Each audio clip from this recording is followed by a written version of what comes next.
गुलाम नबी आजाद साहब गली गली से आई आवाज। मास्टर नंदराम जी साढ़े सामने उन्हें पैना है अस आजाद साहब का वेलकम करने बात नहीं है। और जनाब आजाद साहब ने ये उस धरती से फादर साहब तलुक मुलाजम कच्चे हैं, उनको पक्का करने का बंदोबस्त करना है। और सबसे जो कानून मैंने ही बनाया था रोशनी का, उस रोशनी के कानून को हम दोबारा बनाएंगे। और जितने भी हमारे, चाहे वो किसी भी धर्म का हो, किसी भी जाति, ये सोचना भी गलत है कि राजपूत और ब्राह्मण सब अमीर हैं। राजपूतों और ब्राह्मणों में भी बहुत सारे गरीब हैं, अपर कास्ट में भी गरीब है, दलित और SC ST तो गरीब है ही, बैकवर्ड में भी बहुत सारे गरीब। तो जो भी गरीब है, चाहे वो अपर कास्ट का हो, बैकवर्ड का हो, या हिंदू हो, या मुसलमान हो, या सिख हो, या ईसाई हो, जिसकी जमीन घर बनाने के लिए नहीं है, उसको कोई जमीन छीन नहीं सकता। इसी तरह से एक और मैंने काम शुरू किया था, जो जम्मू का भी कुछ एरिया है उसमें पड़ता, और कठुआ का और सांबा का, जो हमारा इंटरनेशनल बॉर्डर है। जब भी तनाव होता है पाकिस्तान और हिंदुस्तान के बीच में, सबसे ज्यादा नुकसान और सबसे ज्यादा खतरा छम जोड़िया से लेकर आरसपुरा से लेकर और ये सांबा और कठुआ तक हमारे भाइयों का होता है। कईयों की जमीनें उस तरफ है, तार के उस तरफ, कईयों की तार के पास ही है।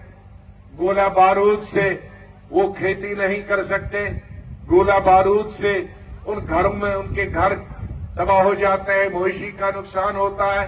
बीच बीच में आदमियों, हमारी बहनों बेटियों का भी की जाने चली जाती हैं। उसमें एक मांग थी तब मैं जब बॉर्डर का एरिया गया था, जब चीफ मिनिस्टर, लेकिन उसके बाद मेरे पास सिर्फ 6 महीने बचे थे। उनने कहा था कि हमें फायरिंग रेंज से आगे जमीन दी जाए, जमीन रेवेन्यू की सरकारी, और 5 मरले, ताकि जब फायरिंग हो तो हम एक छोटा सा कमरा वहां बनाएं, वहां बच्चों को रखें, और फायरिंग खत्म होने के बाद फिर अपने घरों में जाए। मेरे वक्त में ऑर्डर हमने दिया था, कुछ जमीन एक्वायर भी हुई थी, लेकिन जितनी एक्वायर हुई उसको भी आज 17 साल हुए किसी ने दिया नहीं। जो और एक्वायर करनी थी वो तो की नहीं किसी ने, लेकिन जितनी की थी वो भी नहीं किसी को दी।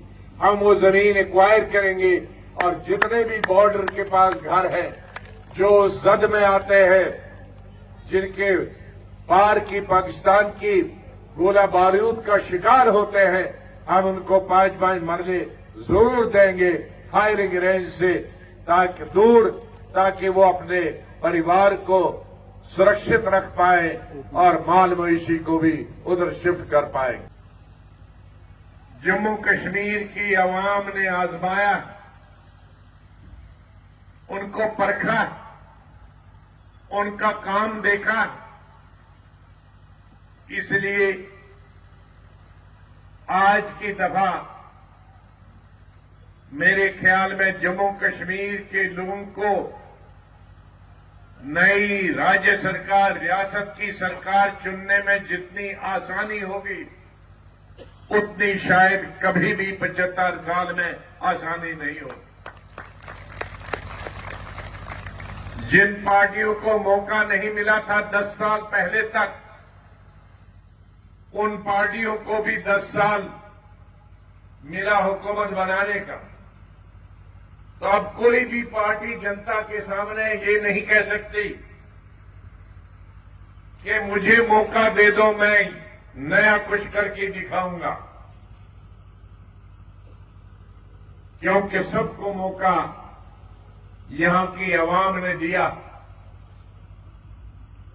मुझे भी मौका दिया था, और मुझे आज फख्र है,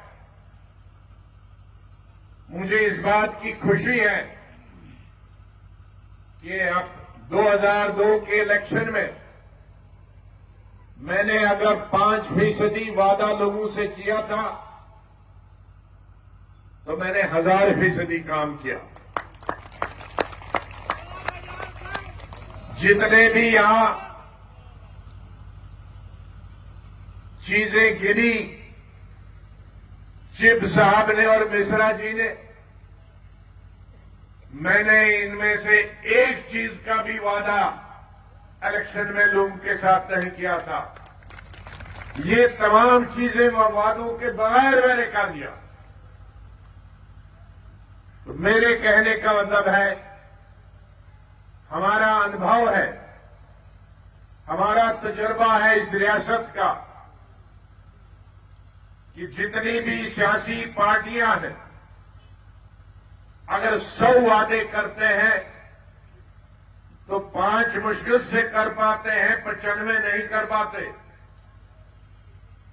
लेकिन हमारा रिकॉर्ड है स्टेट में भी और नेशनल लेवल पे भी कि अगर हम 5% वादे पूरे करते हैं तो 1000% काम करते हैं।